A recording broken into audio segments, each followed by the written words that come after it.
Welcome back. आज मैं एक इम्पॉर्टेंट टॉपिक के साथ हाज़िर हुआ हूँ। आज जो मेरा टॉपिक है कि इंजेक्टेबल्स को इंजेक्शंस को डाइल्यूशन करने का या रिकन्स्टिट्यूट करने का प्रॉपर तरीक़ेकार क्या है। उसके बाद जो है उसी इंजेक्शन से पीडियाट्रिक मोस्टली बच्चों का डोज कैलकुलेट कैसे किया जाता है, आज हम इस वीडियो में डिटेल से जानेंगे।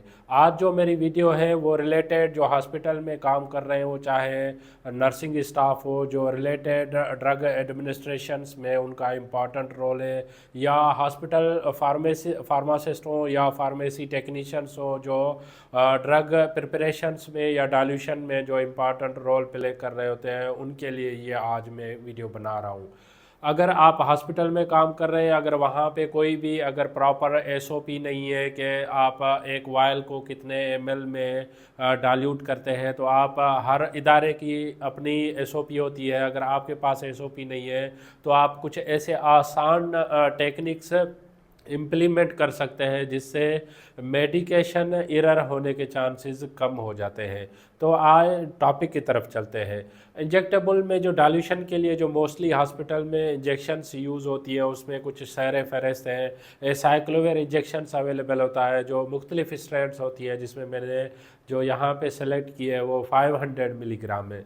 दैन सेफ्ट्राक्सोन मोस्टली जो हॉस्पिटल में प्रिस्क्राइब की जाने वाली एंटीबायोटिक्स में कॉमन है, जिसकी मुख्तलिफ स्ट्रेंथ्स अवेलेबल होती है। आज जो मैंने इस वीडियो में स्ट्रेंथ सेलेक्ट की है वो है 500 मिलीग्राम एंड 1 ग्राम या 1000 मिलीग्राम जिसे कहते हैं।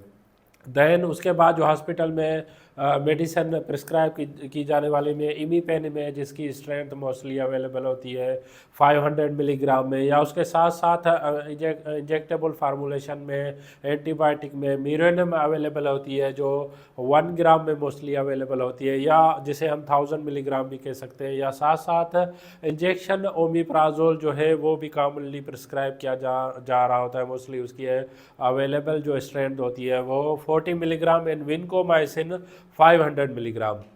ये जितनी भी इंजेक्शन्स हैं मोस्टली पाउडर फॉर्म में आती हैं। अब पाउडर फॉर्म में जो है हम उनको जो है एमएल में कैसे लेके आए, प्रॉपर तरीक़ेकार क्या है जिससे हम डोज जो है इजीली मेजर कर सकें। उसके लिए आप अपने एक आसान तरीक़ेकार होता है याद करने के लिए, जिसे 500 मिलीग्राम है तो 500 मिलीग्राम को आप 4.8 ml में रिकन्स्टिट्यूट करने के बाद जो उसका वॉल्यूम बनेगा वो एटलीस्ट 5 ml बनेगा।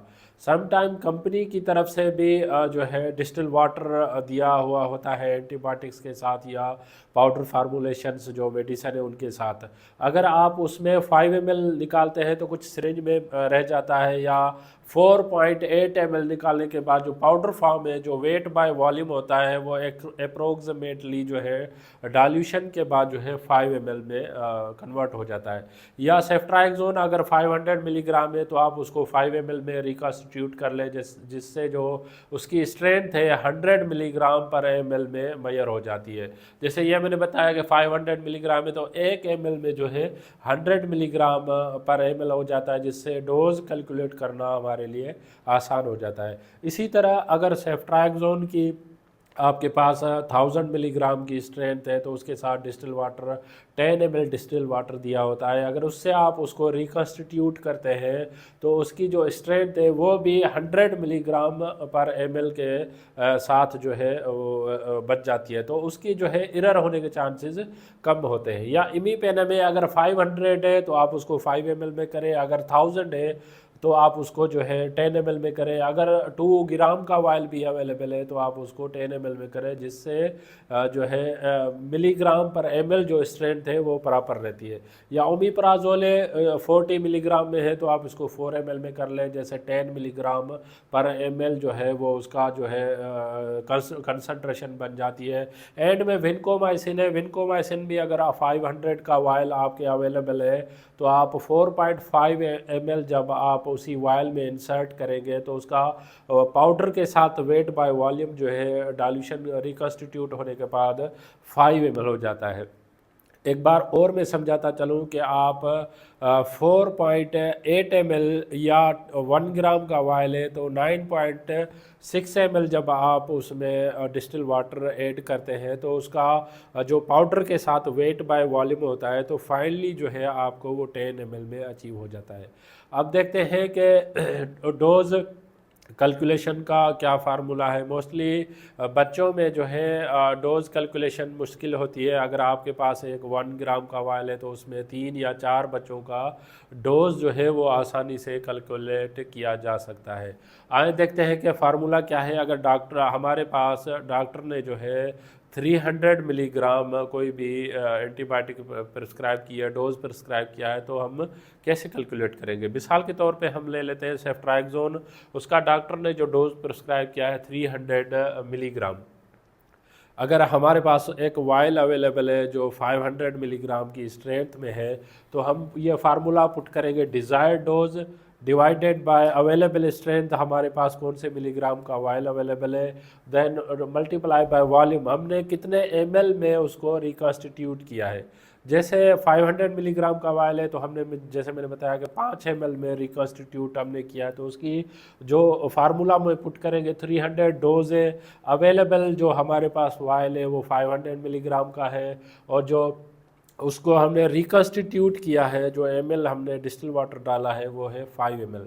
अब जब डिवाइड करेंगे तो जो डोज बनेगा वो 3 ml है।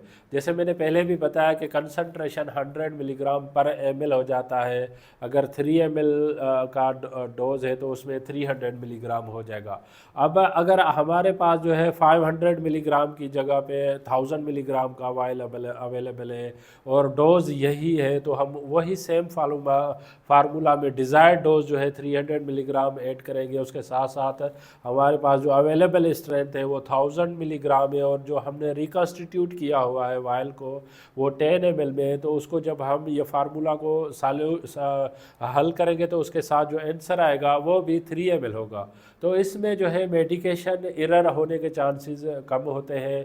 आप ये SOP बना लें, 500 मिलीग्राम का वायल है तो आप उसको 5 ml में रिकॉन्स्टिट्यूट कर ले, डाइल्यूट कर ले, या अगर आपके पास 1 ग्राम का वायल है तो उसको आप 10 ml में रिकॉन्स्टिट्यूट या डाइल्यूट कर ले, जिससे मेडिकेशन एरर होने के चांसेस कम हो जाते हैं और होने के चांसेस ज़्यादा होते हैं। इस टॉपिक से रिलेटेड अगर आपको कोई भी क्वेश्चन है तो आप कमेंट कर सकते हैं, मैं आपके कमेंट का जवाब दूंगा। अगर आपको मेरी वीडियो पसंद आई है तो आप इसको लाइक करना और दूसरों तक शेयर ज़रूर कीजिएगा ताकि यह मालूमात सब तक पहुंच सके। Thank you for watching daily drug info.